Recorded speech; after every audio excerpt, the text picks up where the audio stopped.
Bismillahirrahmanirrahim. Assalamualaikum warahmatullahi wabarakatuh.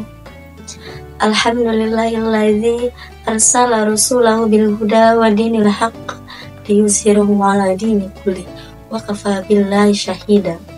Asyhadu an la ilaha illallah wa asyhadu anna Muhammadar Rasulullah.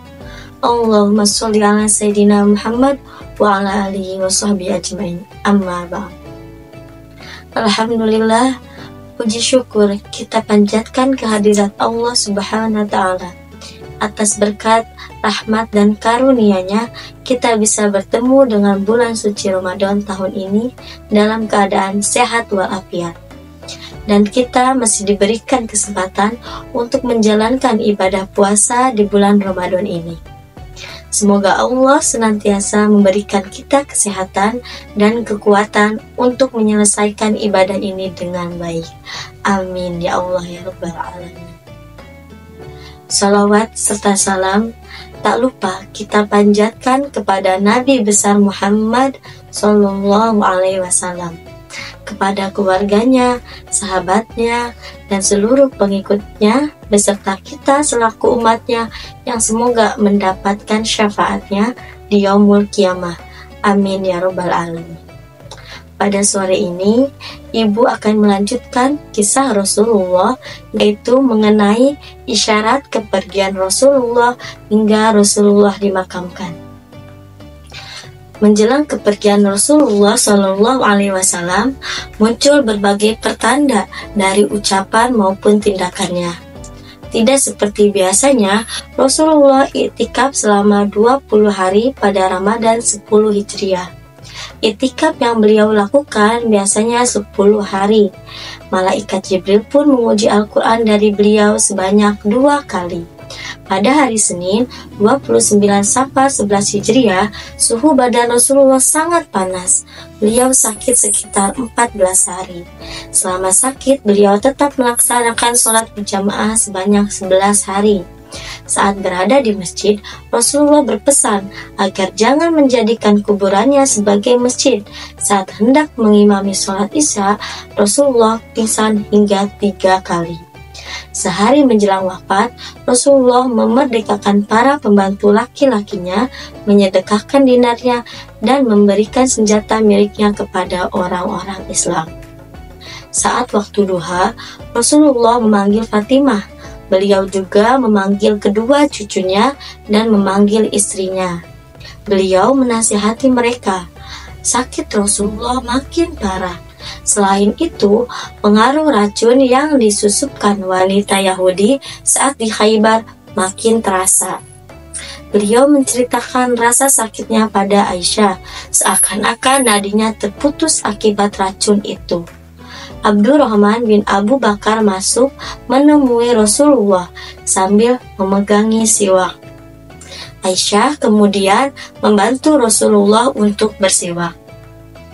Usai bersiwak, Rasulullah mengangkat jari-jarinya, mengarahkan pandangannya ke langit-langit rumah. Bibirnya bergetar, memohon ampunan, dan meminta bertemu dengan kekasih yang maha tinggi. Nabi mengulang doa itu hingga 3 kali. Akhirnya, doanya dikabulkan. Allah Subhanahu wa taala menjemputnya pada Senin 12 Rabiul Awal 11 Hijriah. Berita kepergian Rasulullah Shallallahu Alaihi Wasallam begitu cepat menyebar ke seluruh Madinah. Anas bin Malik menggambarkan, tidak ada hari yang lebih terang di Madinah selain hari ketika pertama kali Rasulullah tiba. Dan tidak ada yang lebih buruk dan muram selain hari ketika Rasulullah wafat. Abu Bakar mendunggangi kudanya menuju Masjid Nabawi. Dia menemui Aisyah lalu mendekati jasad Rasulullah. Dia memeluk jasad itu sambil menangis. Ketika hendak memandikan jenazah Rasulullah, para sahabat berselisih tentang bagaimana memandikan jenazah beliau. Apakah harus membuka pakaian beliau sebagaimana yang biasa dilakukan atau tidak dengan melepas pakaian beliau? Lalu Allah menjadikan para sahabat tertidur.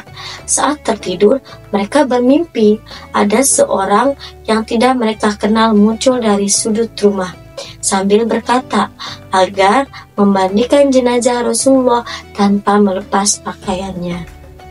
Lalu setelah memandikannya, mereka mengapani jasad beliau dengan kain putih dari bahan katun tanpa menggunakan pakaian dan tutup kepala.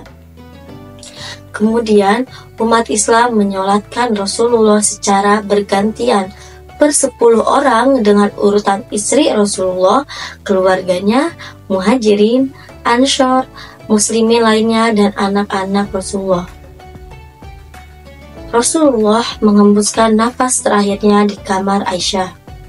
Saat jenazah hendak dikuburkan, para sahabat berbeda pendapat dalam menentukan lokasi pemakamannya. Ada sahabat yang berpendapat jenazah dimakamkan di masjid. Ada sahabat lain berpendapat bahwa Rasulullah dimakamkan bersama sahabatnya di pemakaman Baqi. Untuk menyelesaikan perbedaan pendapat itu, Abu Bakar menyampaikan sebuah hadis yang pernah didengarnya dari Rasulullah, bahwa setiap nabi yang meninggal dimakamkan di tempat dia meninggal. Maka Rasulullah pun dimakamkan di kamar Aisyah. Ketika hendak menggali kuburan, para sahabat berbeda pendapat lagi dalam menentukan model kuburannya. Ada 2 model kuburan yang dikenal para sahabat, yaitu Syaq dan Lahad.